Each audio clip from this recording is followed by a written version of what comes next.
दाखवायचं आहे मला. दोन देश दाखवणार आहे मी. एक सुदान देश दाखवीन आणि एक इराण दाखवीन.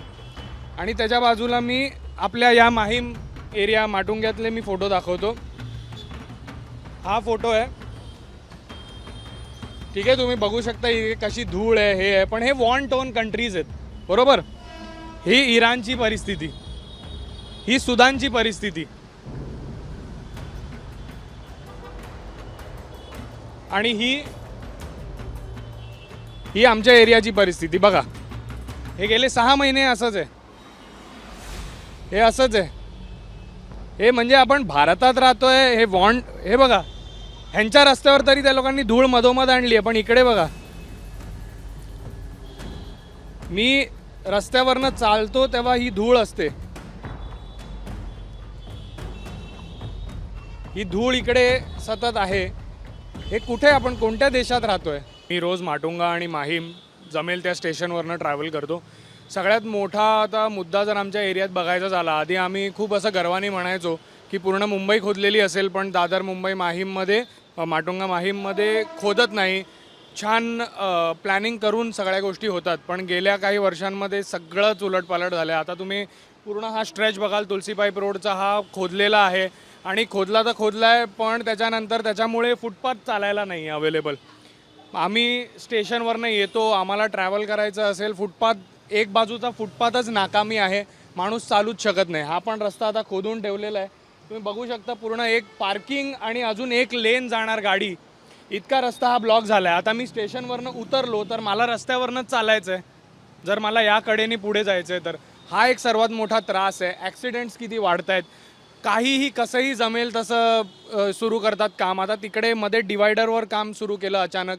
तिकडे बॅरिकेड्स लावलेले आहेत. बॉटलनेक ट्रॅफिक होतं. आता मी मगाशी म्हणालो मी माहीम आणि माटुंग्याला जातो कारण ट्रॅफिक बघतो मी गुगलवर.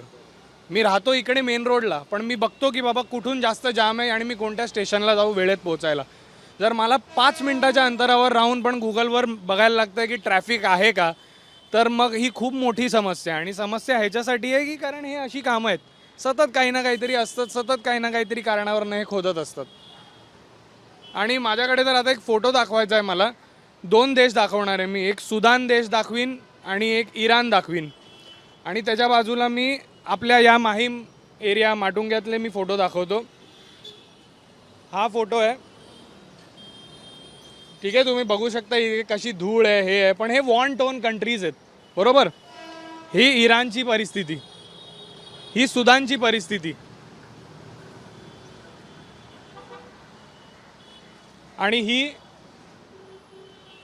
ही आमच्या एरियाची परिस्थिती. बघा, हे गेले 6 महिने असंच आहे. हे असंच आहे. हे म्हणजे आपण भारतात राहतोय. हे बघा, ह्यांच्या रस्त्यावर तरी त्या लोकांनी धूळ मधोमध आणली आहे. पण इकडे बघा, मी रस्त्यावरनं चालतो तेव्हा ही धूळ असते.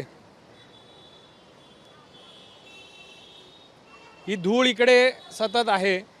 हे कुठे, आपण कोणत्या देशात राहतोय.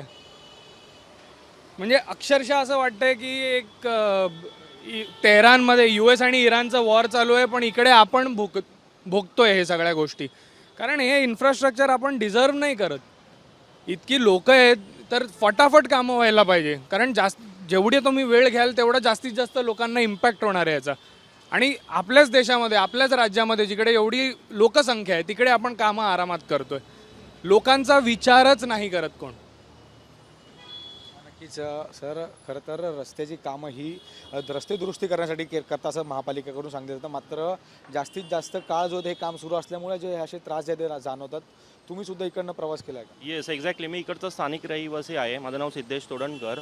आमच्या इकडे पण सगळीकडे हे खोदकाम चालू आहे. त्याच्यामुळे धुळीचं एवढं प्रॉब्लेम होतो घरामध्ये. त्यामुळे श्वसनाचे विकार. माझ्या घरी सिनियर सिटीत माझे वडील पॅरालिसिस आहेत त्यांना, आणि माझा लहान मुलगा पण आहे 3 वर्षाचा. आता मला सांगा, आमच्या घरामध्ये एव्हरीडे मला 2 टाईम घर साफ करावं लागतं. एवढं धूळ आणि सिमेंट घरामध्ये असते.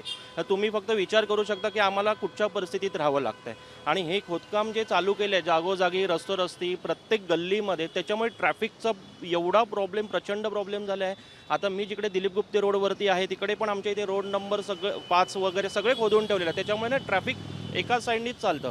आणि त्यामुळे एवढं ट्रॅफिक चोकअप होतं ना एका टाईमला, आणि आम्ही बाहेरच्या साईडला राहत असल्याकारणे हॉर्नचा प्रॉब्लेम, सगळं आवाजाचा एवढा प्रॉब्लेम, आणि हे सगळ्या त्रासातनं आम्हाला दैनंदिनी जीवात म्हणजे जगताना खूप त्रास होत असतो ह्या सगळ्या. आणि मेन म्हणजे सगळीकडे ट्रॅफिकचा प्रॉब्लेम ह्या इथे खूप सुरू झालेला आहे ह्या बॉटलनेकमुळे. आताच तुम्ही इथे बघू शकता, त्याच्यामुळे टिळक ब्रिज आणि आता इथे रुबी मिलचं इथे एक ऑफिस आहे, ह्या इथून आता बघा थोड्या वेळाने एक अर्धा एक तासाने इथे किती चोकअप होईल ते. आणि हा असा त्रास प्रत्येकाला इथे सहन करावा लागतो आहे.